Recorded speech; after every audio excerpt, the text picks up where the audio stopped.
Welcome to the Online Success Journey podcast, your opportunity to discover and learn from entrepreneurs like yourself.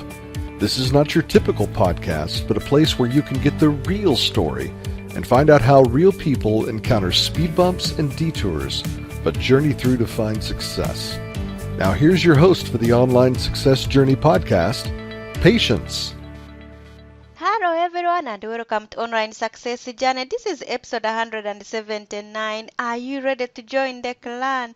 Today we have Jennifer Longmore, a leading authority on soul purpose and elite business coach to enlightened entrepreneurs, a sought-after media personality, a 3 times best-selling author, a world renowned for her laser-like clarity in seeing into the depths of your soul and bridging your connection to universe conscious. For more than 15 years, she has served clients in permanently shifting the limit beliefs and patterns that prevent them from being who they are so that they can live their most abundant journey. With over 30,000 Souls Purpose sessions, including the who's who of actors, professional athletes, CEOs of leading companies, and other influential leaders.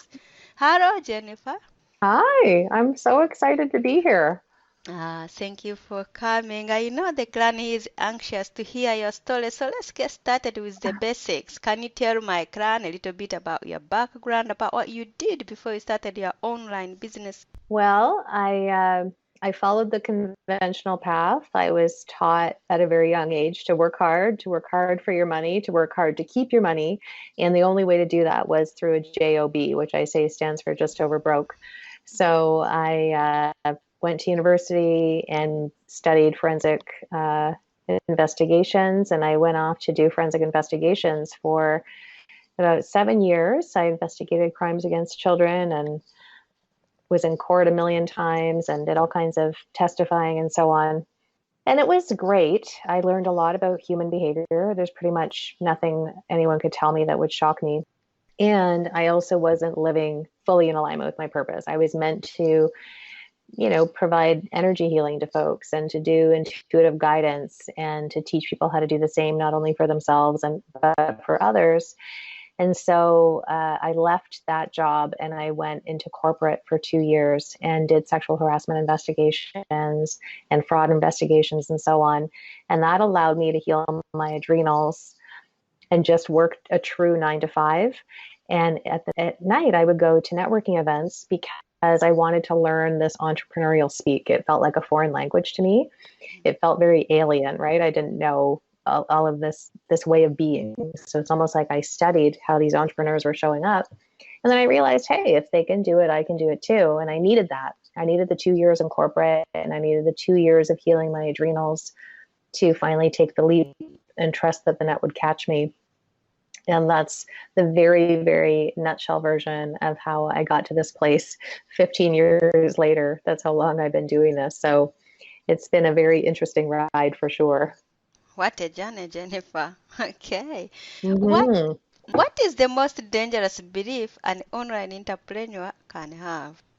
I think one of the things I see when I'm coaching entrepreneurs is that there's kind of 2 things. One is that when we first start a business, whether we realize it or not, some part of our consciousness decides to have a backup plan. And that backup plan is usually a job. And when people already have 1 foot out, like 1 foot in their business and 1 foot out, their business only gets the amount of energy that they put towards it, right? So if they're only half in, then they get half the results that they're expecting. So that's one main thing that I see. The second is that we don't even realize we're doing it, but we still have some employee mindset that we need to shed. We like the idea of waking up when we want and making our own schedule and whatever. But what we fail to realize as employees is that there's all kinds of back-end stuff that we now have to be responsible for that we weren't responsible for as an entrepreneur. Mainly marketing. Most people are allergic to marketing and to doing more of the administrative stuff, the low dividend stuff. And more importantly, we're used to having someone else give us a deadline and to have that sense of natural cause and effect if we don't meet that deadline. But all of a sudden, we're the boss and the employee when we own our own business, and we don't always know how to shake ourselves off of that employee mindset, if you know what I'm saying. Okay, you've been in business now for over 15 years. Why do you do what you do? Well, there have been times I thought it might be more appealing to be the Walmart greeter. I say that jokingly, right? We all reach that point where we're like, I don't know. I had this real need to serve people, and there were no jobs out. It never occurred to me to have a business. I'm thankful that there wasn't a job offering what I offer, because I would have taken that job, which still would have been suffocating to me on some level, because at the core of who I am, I'm an entrepreneur. Like, from an archetypal perspective, if you do those assessments where they tell you whether you have the ability to be an entrepreneur or not, I'm 100% entrepreneur. I don't like working hard to make someone else richer. I don't like working hard to have someone else take credit for my ideas. I don't like working hard so that I can live for the weekends and do it all over again, right? So those are just some examples. But at the core of it, I really just love to help people. I love helping people realize who they really are, to feel like they're living a purposeful life and that they feel in alignment with that purposeful life. And so especially the first year of my business, I made six figures. And this was back in the day when the internet wasn't really a thing. Like, websites weren't really a thing. Social media did not exist. So you had to market the way that traditional businesses market, trade shows and networking groups and speaking gigs and so on. And I was just so happy that I got to do the work that it wasn't until about 10 months in that I realized I had generated six figures, because I wasn't even counting the money. I just knew the money was there to cover what I needed it to cover, but I was not counting the dollars at all, because I was just so happy to serve. And I felt good about that, right? Because some people let the money lead them, whereas I let the service lead. And that also then allowed me to have a business that ended up being 100% referral based, because people could feel that I was present with them and I really, was in it with them. And so they would keep coming to sessions with me and classes and so on. You are lucky, because not many people in their first year get to make a six figure, even they are like in 2 years, 3 years. Well, you must have been doing something special. Well, I was also doing a lot of things really. Wow. Okay. Let's put man aside. How do you know you are successful? Well, that's a great question, because so many of us want this thing called success, but we don't even really know what it looks like for us. We may think we know what it looks like when we see it in our outer world and we look at certain people and say, what's successful? I feel that I'm successful, because I've touched a lot of lives. I've done over 30,000 soul purpose sessions with people. And I have most of my clients have been with me for 10 plus years. It's not that they need to be, it's just kind of what's happened. So that's kind of the outer stuff. But on an inner level, I have a great life. Like, sometimes I wake up and I'm like, I don't have everything about my life is great. And I'm not saying that in a very flippant kind of way or to minimize other people's experiences. I have a great partner. I have an amazing son. I have an amazing lifestyle. I spend my time as I choose. I have money to invest in things that I desire. I have a great retirement plan. I have great friends. I am healthy. I have the whole package. And it wasn't always this way. Where I am now seemed like it was always going to be a pipe dream. Some part of me never really believed that all of this would come together. But with doing consistent mindset work and always working on myself and investing in myself and stretching out of my comfort zone, like learning to be comfortable with being uncomfortable, I'm in this place where it's paid off. Why is the course you records are the only transformational tool you'll ever need to thrive in your purpose and create the life you always wanted? I think it's the one you are using, because everything in your life is perfect. Yes, Now we need absolutely. that too. Well, exactly. Well, I know that's a pretty bold statement for me to make. That's not to knock other ways of people transforming. I discovered the Akashic. I grew up in a very spiritual home, right? So we were weirdos, basically. I went for my first past life regression with my parents when I was 4. So I didn't realize that the rest of the world wasn't doing that kind of stuff, because most of us, when we're kids, we're living in such a bubble that it's not until we go off to school that we realize, oh, people live very different realities than I'm living. And so I was exposed to this stuff at a young age. I didn't have to unprogram any religious stuff that didn't match my belief system. I also grew up in a family that supported my spiritual beliefs. I know a lot of people that are very intuitive, but they grow up in homes where it's blatantly denied or they're made wrong for it. And so fast forward to several years later, I had a recurring dream, and that dream revealed that I was meant to learn the Akashic Records and teach them. And the Akashic Records is just the blueprint for your soul. In fact, it's referred to in many religious texts as, the book of records or the book of knowledge or things like that. But it's basically, it holds all of our lifetimes and all of our thoughts and what our purpose is and what we're here to master and how we're here to grow and why we chose the skin we did and the parents we did and the area of the world we chose to be born in. How is all of this coming together to help us master what we came here to master and live on purpose? So it holds all the answers. And in that space of truth, we know that the truth sets us free. And so we experience freedom on a physical level, financial level, on a heart level, and so on. So it's a very powerful way to not only heal, but also to co-create. And how many times a day do we need to practice? You said it is sometimes it's a record, it's a ritual. Do we need to do it 3 times a day, once, once a week? So how do we use this tool? I love that you asked that. I actually have a free gift where people can download the actual process of how to access their records. In the beginning, I say, it's great to open up your records and work in them 15 minutes a day, even if it's just that you're opening them and connecting with your soul. It's very much a homecoming feeling. You feel energy moving usually. Sometimes it's just about sitting in there and feeling like you're, reconnected with the totality of who you are. And then as people get more familiar with being in them, then it's basically just about accessing your records and asking your record keepers, which are basically just guides and teachers, right, for answers and guidance on day-to-day life stuff. Some people want to know what their purpose is. Some people want to know how to make more money. Some people want to know how to ask for a raise or how to, apply for a new job or where they should live or whether this person that they've just met is their soulmate. And the questions really are infinite. So it depends on how many questions someone has as to how often they'd want to be in there. If they were in there all the time, I would say that there might need to be a little bit of an intervention because the whole point of accessing this tool is to learn how to live an aligned life, right? It's not about creating codependency and not being able to make a single decision without consulting our records. What have you learned from business as a whole?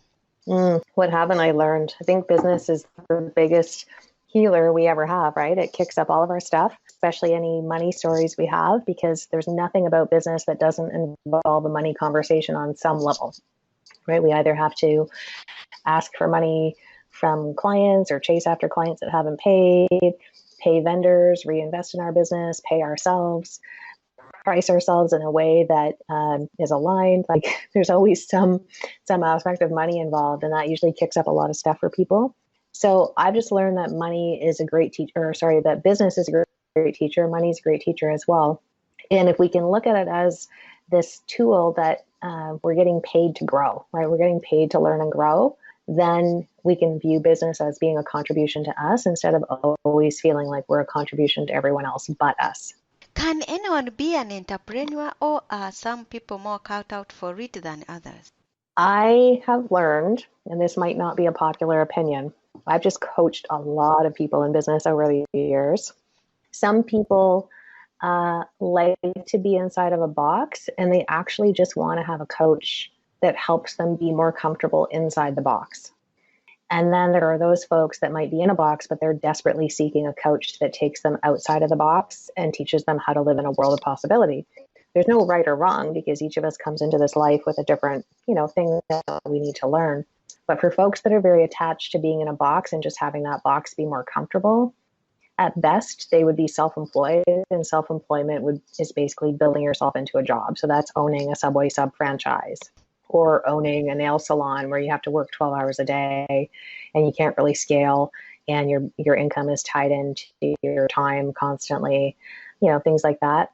So some people are just not self-starters. Some people are not resourceful. You definitely have to be resourceful as a business owner. You can't sit there in the question of, I don't know what to do. Like you can only stay there so long before you leave money on the table. At some point, you have to realize everything's figure-outable and you don't have to have all the answers. You just need to know how to ask for help when you don't have the answers. Being resourceful and being a self-starter are really, I think, essential in being an entrepreneur. And some people literally just don't come in with those skills. They're inherent. I don't know that you can really teach them. Probably on some level you can, but I think it would take a lot of time for that. Tell us how to instantly shift any perceptions or blocks holding us back from making a quantum leap whenever we choose to. Well, I like to connect with my future self a lot. So rather, because the brain that gets us to here and the thoughts that get us to this place are not the brain patterns and thoughts that get us to that next place, right? And we don't know what that looks like. So we have to start thinking like the person we want to become. So most of my journaling and intention setting is focused on my future that I want to be calling in as opposed to where I'm at right now. So for example, if someone is a 5-figure earner and they want to be a 6-figure earner, then they need to start living in the question. I call it living in the question. You don't have to answer the question. You just need to live in the question and constantly stay in the question. Because when we are in the question rather than in the decision, we're always open to possibilities. As soon as we decide I can't make 6 figures without it being hard, then that's the reality we'll create. But if we just stay in the question of what would a 6-figure business owner do in this situation? How would they spend their time? Who are they hanging out with? What platforms are they being featured on? How are they positioning their bio? How much time are they spending checking emails, right? Like just every little thing. Then it allows us to start shifting towards the person we want to become versus the person that we are and we're ready to move on from. Are you now telling us we need to be obsessive on what we want in life?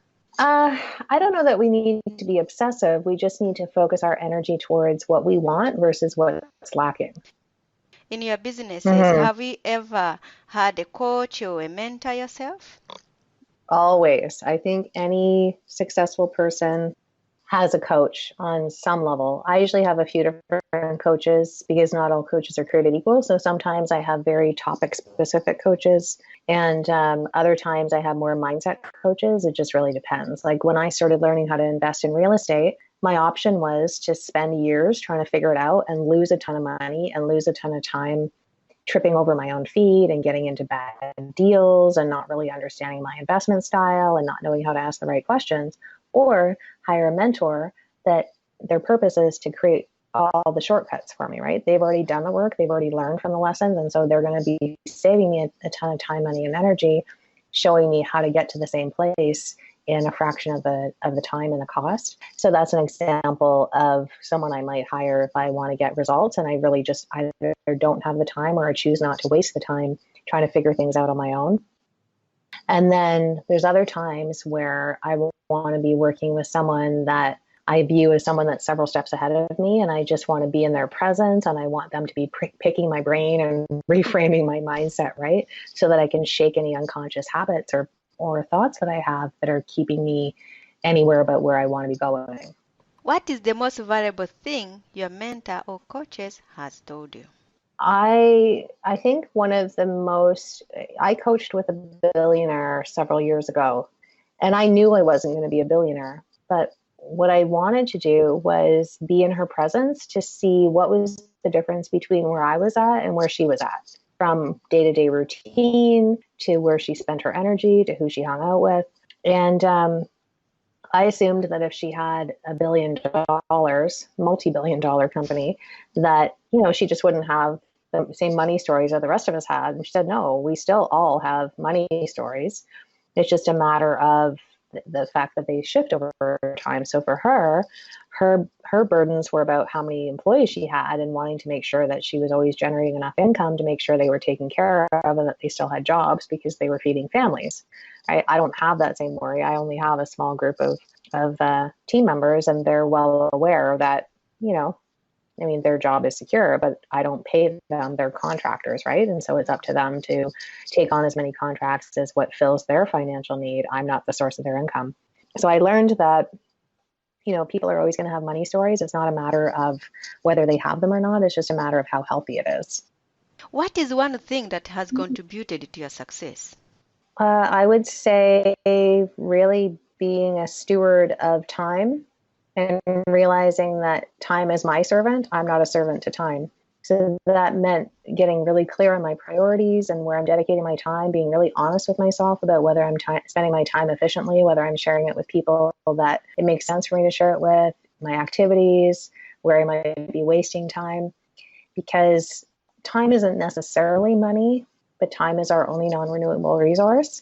So the more I block my time and really learn to be efficient with it, the more I can get done. And it actually allows me to make way more money in my business because I'm only ever focusing on priorities. I'm not focusing on fluff. What one thing that no one knows about you? Well, I don't know that people don't know this. People in my inner circle know this, but I have this really bad habit of blurting out song lyrics. So if you ask me a question and my answer reminds me of a lyric in a song, I will actually sing you back the answer, or I might sing a question to you and then sing back the answer. I do that a lot. And my son, who's only 8, appreciates that. He's still at an age where he can appreciate that. So we make up songs all the time. But yeah, I think if people knew how much of a goofball I was behind the scenes, they would find it rather amusing. There, you got another talent. Okay. What is 5 massive money blocks that prevent you from thriving in your business, and how can you quickly shift them once and for all? One thing I learned from forensics is that my brain is naturally trained to look for patterns. So it's not like I ever planned to get into money coaching, but through coaching people in business and coaching people on their purpose, I realized that money became the excuse as to why people couldn't live their purpose, and that people went into business to make money, but they were doing everything but making money. They were focused on all of the activities that were never going to make them money. Constant email checking, scrolling on Facebook, writing articles and uploading them to sites that had like 1,000 views a day. Just things that allowed them to feel busy, because if we're busy, we feel productive. And if we feel productive, we assume that we're going to make money. So anyways, that's how I was born. And I started to notice these patterns of behavior. So even though all of our experiences with money are different and the things that we call to ourselves are different, we have certain patterns. And one of the first fears that we have, one of the first blocks, is a fear of power, because we have been taught societally to believe that money is power. And most of us have had experiences where power has been misused against us, or people in power have been corrupt or abusive or crazy makers, gaslighters, whatever the case may be. And so we don't have a positive association with power. And then on top of that, if we've ever misused power, or we've been afraid that we're going to misuse our power, and we think that money brings out the worst in us as far as power goes, then we tend to avoid it. And it's all very unconscious. All of these patterns are very unconscious. Money actually isn't power. Money is influence. So if we look at someone like Richard Branson, he gets invited to the seat at the table in a lot of different discussions that involve global affairs, because he's got money, right? And his money has influence, and people care about his opinion. And he channels a lot of his resources towards different causes. So people want to get him on board. His money basically buys him a seat at the tables where global affairs are being discussed, right? And that's really cool to be in that place. Money can be used, to influence in a great way or in a not so great way. It just really depends on the intention behind people. But money as something that influences can be a great thing, especially when we're moving it towards causes that we're passionate about. The second fear that we have around money is that we're going to be banished from the tribe. So if we look at the eons and eons and eons that we've been living on this planet, we've always been very tribal as a species, right? It's just in our nature to be tribal. And when we're part of a tribe that has a heavy poverty consciousness, for example, we learn that the tribe bonds over, look at how hard we have it, look at the woe is me. And if we know that we're destined for bigger things, then the position we're in is choosing the tribe and towing the party line, or giving ourselves permission to go and spread our wings and go and let in more wealth, for example, knowing that there's a possibility, and maybe even a high probability, that we'll be banished from the tribe. So if money puts us in a position where we either have to choose to stay stuck or choose to be banished, it's not a nice place to be, especially when every single human being on the planet fears abandonment and rejection. That's what drives all of our behavior. We want to avoid abandonment and rejection. We want to be loved, accepted, and respected. So when we get into right relationship with money and realize that it doesn't have to be all or nothing, it doesn't have to be and or, we can have and also. And when we allow more in, we can also inspire people. Then, we can shift our relationship with money. Okay, let's talk about your business, Exponential Clients Attraction System. Tell us more about it. Well, the exponential client attraction system was not something I planned on offering, but I kept having client after client after client talk about how hard it was to attract clients. And I didn't really realize it until I realized that, client attraction is actually my sweet spot. I've just learned how to attract clients without spending a ton of money. And I've also learned how to retain clients, right? Because that's part of the client attraction process is making sure that you still take good care of people once they're in the door and offering things that are going to help them. But I know that client attraction isn't really about client attraction. It's about the things that bubble up for people. The fear of being visible, the allergy to marketing that I was talking about, the fear of letting people in because people think, I'm going to have to be responsible for everyone. And what if they don't get results? And what if? There's all kinds of reasons why we consciously and unconsciously block a flow of clients. So even though I know all of the sort of energy stuff around it and the mindset stuff, I still offer people very practical, tactical guidance, despite me being such a weirdo, right? As far as being healy-feely. I actually spend way more time focused on the practicality than on the energy management stuff, because I know people want results. So I said, okay, well, if people are willing to be all in with me, I'm going to show them how to attract full practice of clients and full programs, group programs, etc., without spending any money on ads and marketing and so on, and show them that it's possible. And in the process, I'll, plant these seeds of other things they want to consider so that they make sure that the client attraction flow is always there. So it's a 12-week program. There are 12 training calls and 12 weekly Q&A calls, and then some bonus calls. And the container is really just focused on results. Like if you do everything in here, you are going to have a full roster of clients, and obviously make back your investment exponentially. Is really just a matter of whether people are willing to put themselves out there. That's what it is, right? It always boils down to letting people know who you are, letting people know how you can help them, and then inviting them into some way in which you can support them with what they're wanting to create for themselves. What is your ideal clientele?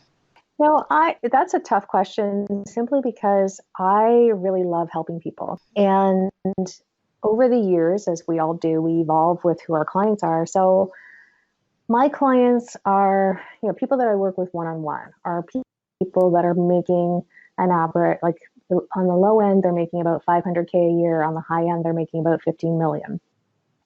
And we look at how to scale. We look at how to build their dream team, and again, how to build a premium platform and do major media, and really just be a brand that is serving the masses. So I really like working with visionaries that are up to big things, but I also like to know that they have some sort of philanthropic component and socially responsible component to what they're offering.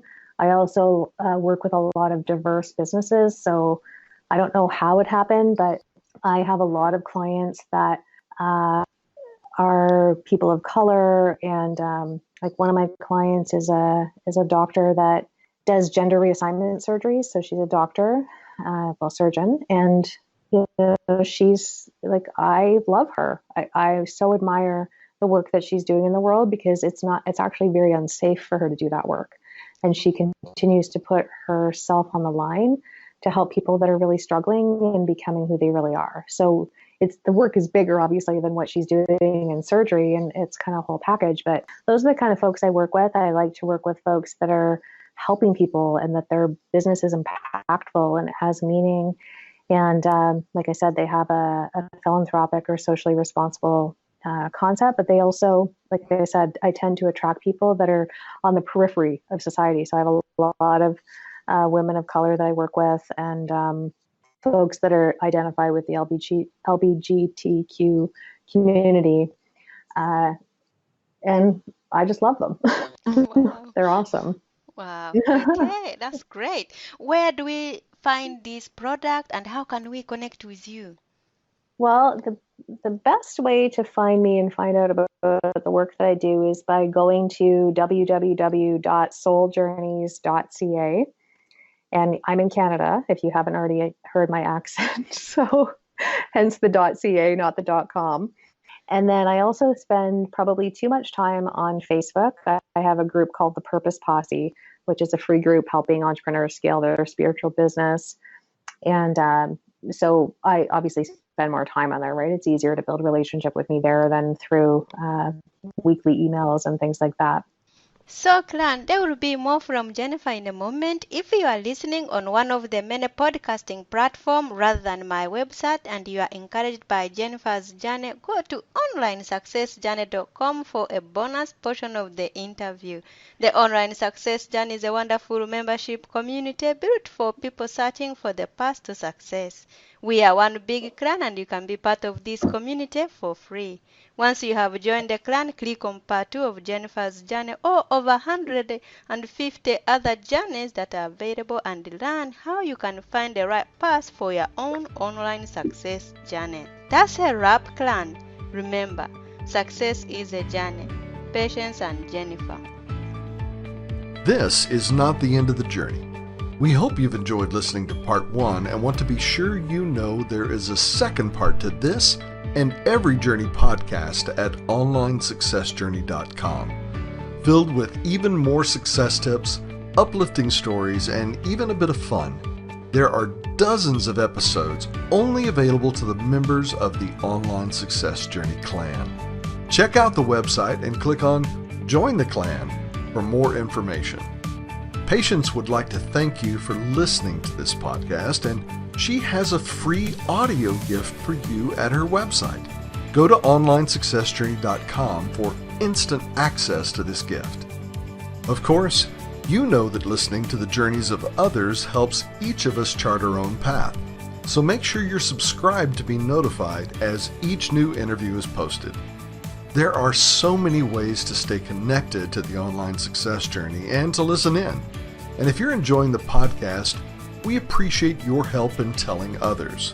One of the best ways to share the benefit you get is to rate and review it at Stitcher and other sites by clicking the stars or completing the ratings form, by clicking thumbs up and leaving a comment on YouTube, or liking and sharing the podcast on social media. To review the podcast within iTunes, simply open iTunes to the podcast, click on Ratings and Reviews, then write a review.